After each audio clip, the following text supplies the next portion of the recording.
गए और समझ में आया कि हम जो किसान खेती कर रहे हैं वो कर रहे हैं अंदाज पंचे दामोदर।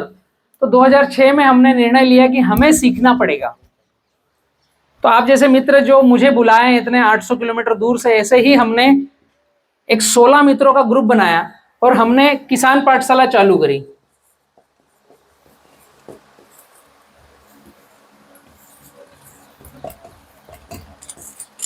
ये 2006 से शुरुआत हुई है। इसका एक ही उद्देश्य है, वीडियो के माध्यम से सीखना और सिखाना।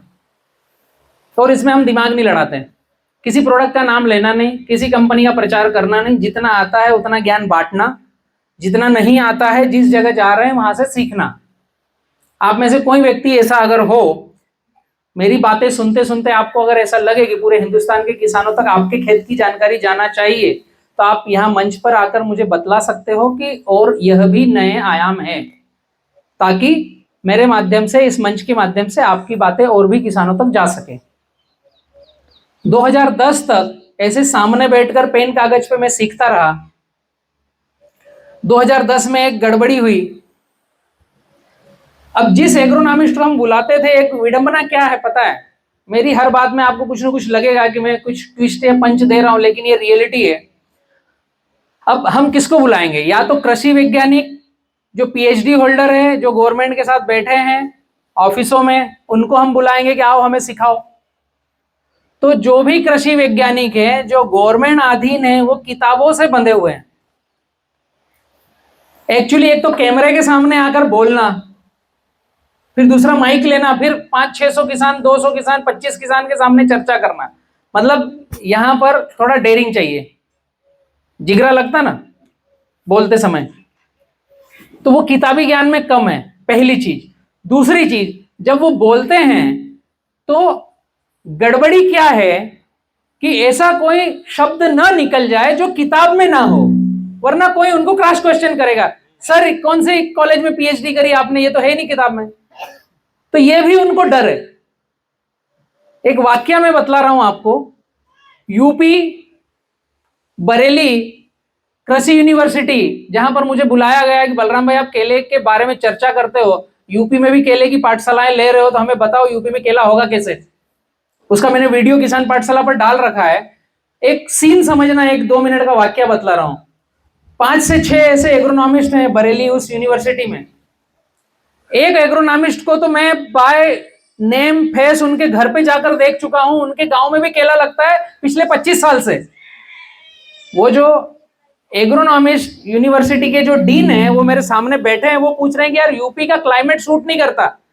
अभी प्रश्न समझना, हम ज्ञान किन से ले रहे हैं ये समझना।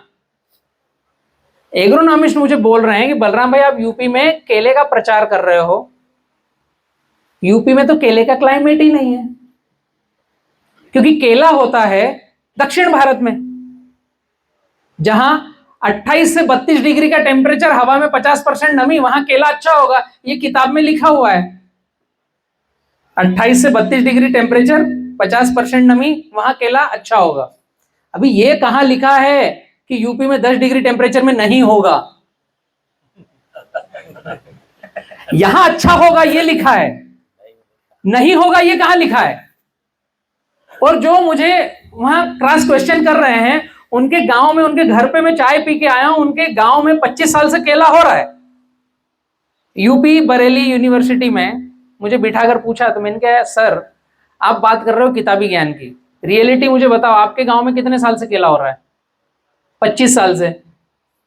मैं अभी 2 साल से यूपी आया हूं सिखाने के लिए। 23 साल किसने बताया केला होगा? यूपी का क्लाइमेट यूपी का क्लाइमेट बर्फीले इलाकों के पास में है, ठंडी बहुत जाती है।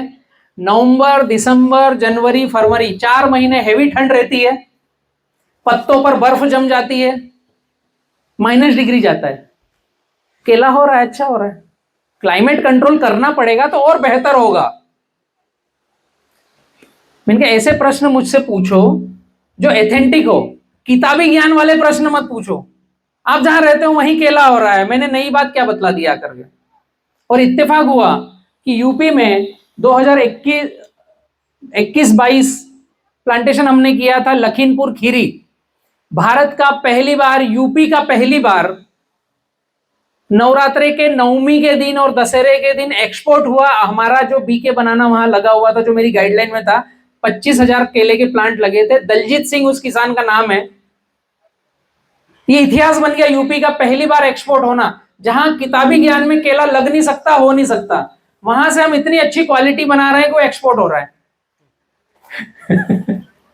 तो अभी समझने वाली बात क्या है कि हम किनसे ज्ञान ले रहे हैं। एक तो कृषि वैज्ञानिक एग्रोनॉमिस्ट जो सही बतलाते हैं बट किताबी ज्ञान के दायरे में बंद कर। जो एग्रोनॉमिस्ट उस किताबी ज्ञान के दायरे से बंद कर रियल प्रैक्टिकल बात करेगा, उसको ही हम माने, वो आपको समझ में आएगा कि ये एग्रोनॉमिस्ट अलग बात कर रहा है, तो वो हमारे खेतों में सार्थक होगी। दूसरा, हम किनका मानते हैं? जिससे हमने वह बीज खरीदा। जो भी सीड आप जहां से ले रहे हो उसकी बुकलेट आती है या वो प्रचार करते हैं, तो जो भी प्रोडक्ट बेचने वाला आया हो, अपना सीड बेचने आए ना, तो वो किसके दायरे में बात करेंगे? वो एग्रोनॉमिस्ट किसके दायरे में बतलाएंगे आपको कि वो सीड ज्यादा से ज्यादा हर किसान के खेत तक, घर तक, गांव तक कैसे पहुंचे, उसके इर्द गिर्द की गाइडलाइंस होगी। यस और नो? यस। तीसरी हम गाइडलाइन किनसे लेते हैं? उस बीज को लगाने के बाद जो खाद और दवाई की प्रक्रिया होती है बीज निकल के बाहर होने तक। पहला गवर्नमेंट अधिकारी, दूसरा जो हमने बीज लिया वो, तीसरा उस बीज को उगाने से लेकर पूरी फसल की जर्नी और बीज निकल के बाहर हो जाए, जब तक उसमें खाद और दवाई जो लगेगी, या तो दुकानदार या मल्टीनेशनल कंपनी जो व्हाइट फ्लाई कैसे भगाएगी बताएगा, हरा मच्छर कैसे भगाएगी मारेगी बताएगा, इल्ली कैसे मर जाए जो दवाई बताए। हम गाइडलाइन किन से लेते हैं? इन्हीं से। ये हमारे गाइडलाइन के सोर्स है, इसके अलावा कोई सोर्स है? तो यह हमें 2006 में समझ में आया कि हम जिनसे भी गाइडलाइन ले रहे हैं वो उनके दायरे में बंद कर गाइडलाइन दे रहे हैं। तो हमने सीखना सिखाना चालू किया। 2010 में क्लियर हो गया कि जिसको हम मंच दे रहे हैं वो अपने प्रोडक्ट की अपनी डपली बजा रहा है, वो अपने दायरे के आगे बात ही नहीं कर पा रहा है। एक हमसे गलती हुई थी, एक जलगांव की कंपनी थी जिसको हमने मंच दिया। विकास नरवाड़े जी उनके बहुत अच्छे एग्रोनॉमिस्ट थे।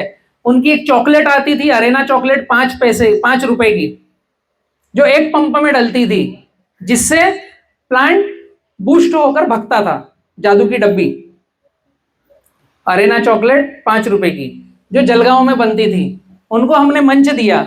और हमारे किसान पाठशाला के मंच पे आने के बाद, ये आपकी संख्या थोड़ी कम है, हम जब ये पाठशाला लगाते हैं ना, हम टॉकीज में लगाते हैं, तो कुछ चीजें ऐसे पर्दे पर दिखाते हैं, ये जैसे सीटी बज रही है, आए नहीं, आसपास के कुछ पक्षी पवन दिखे नहीं, तो एक कॉन्सेंट्रेट वन वे कम्युनिकेशन होता है। पेन डायरी देते हैं, सेशन का पूरा समय रहता है, चेयर रहती बैठने की, सुबह 9 बजे से शाम को 9 बजे तक पाठशाला चलती, बीच में ब्रेक होता है, तो हजार व्यक्ति बैठते हैं। तो हमारी पाठशाला इस तरीके से होने लगी, तो वो जो 5 रुपए की चॉकलेट थी वो 75 रुपए में एमपी में बिकने लगी। कब? 2009। हमें जब पता चला, हमें किसी ने बताया, बलराम भाई तुम किसान पाठशाला चला रहे हो, जिस व्यक्ति को आपने मंच दिया है ये जलगांव में 5 रुपए में बिकती है, आपके मंच के कारण मध्य प्रदेश बड़वानी में यह 75 रुपए की बिक रही है। एक्चुअली 5 रुपए में भी उनका मार्जिन है। यार जब जलगांव में बिक रही 5 रुपए में, तो 20% तो होगा ना, उसमें भी मार्जिन है 1 रुपए का। अभी बड़वानी में 25। तो जितने डीलर थे, हमने एक आइसर करी, डीलरों के पास से माल भरा और अगले के आंगने में छोड़ कर आए। मतलब जब हम मंच पे खड़े होते हैं तो इतना डेयरिंग रखते हैं, उनका सारा किया कापा समेटा, छोड़ के आए। और 2010 में डिसीजन लिया कि अब जिस व्यक्ति को मंच देंगे वो किसी प्रोडक्ट का विज्ञापन नहीं करेगा। 2010 में मैं जो बैठकर सीख रहा था, मैं सामने आया और मैंने पाठशालाएं लेना चालू करी, जितना मैं सीख चुका था उतने से। फिर मंच में माइक उसी को देना चालू किया जो केवल फार्मर के हित की बात करे। तो किसान पाठशाला 2006 से है, इसका उद्देश्य सीखना सिखाना है, और अभी तक इसका केवल ईमेल एड्रेस है बैंक अकाउंट नहीं है, कोई फर्म हमने रजिस्टर्ड नहीं करी, ना हम एनजीओ हैं, ना प्राइवेट लिमिटेड है, ना कोई संस्था है, और ना कभी हम रजिस्टर्ड करेंगे। जैसे ही किसी नाम शब्द को आप रजिस्टर्ड करते हो तो आपका एक अकाउंट खुलेगा, और जैसे ही खाता खुलेगा उसमें कुछ पैसा जमा करना पड़ेगा, और जैसे ही पैसा जमा किया वहां एक कैशियर आएगा, लिखा पढ़ी होगी, साल का लेखा जोखा होगा, और आप गलत दिशा में बह जाओगे।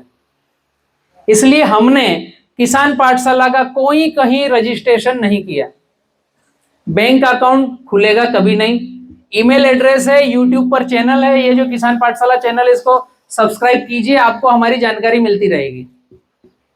संवाद करना हो, मोबाइल नंबर है, ईमेल एड्रेस है, उससे बातचीत हो जाएगी। ये हमने सोच रखा है, इसलिए हम पूरे भारत में जहां से भी हमें इनवाइट करते हैं हमारे खर्चे पर जाते हैं, कोई चार्जेस नहीं है, और ऐसे ही 3-4 घंटे सिर खाते हैं और फिर चुपचाप पतली गली से निकल जाते हैं। तो अभी आज की जो पाठशाला हम चालू करेंगे, अब 3-4 घंटे आप सिर खाऊंगा। अभी शुरुआत हुई है, ये इंट्रोडक्शन है हमारा, और अब कपास की खेती को कैसे अच्छे तरीके से कर सकें इसको थोड़ा सा जो मैंने जिया है आप लोगों तक रखूंगा। आपका कुछ अनुभव हो वो भी मुझे बतलाइएगा कि हम और क्या बेहतर करें। हम जस्ट यहाँ मंथन शिविर में बैठे हैं किसान पाठशाला में। आपके अनुभव, मेरे अनुभव, मैं जो पूरे भारत में कपास को लेकर घुमा हूं, मेरे खेत में मैंने जो किया है वो आपके सामने पटल पर रखूंगा। इनमें से दोनों के बेस्ट विचार मिला करके हम अगली बार से कपास में बीच का रास्ता बनाकर चलेंगे। इस समन्वय से हम आगे बढ़ते हैं, ठीक है। मैं कपास की खेती में आगे चर्चा चालू करूं इसके पहले मुझे कुछ प्रश्न चाहिए आपसे।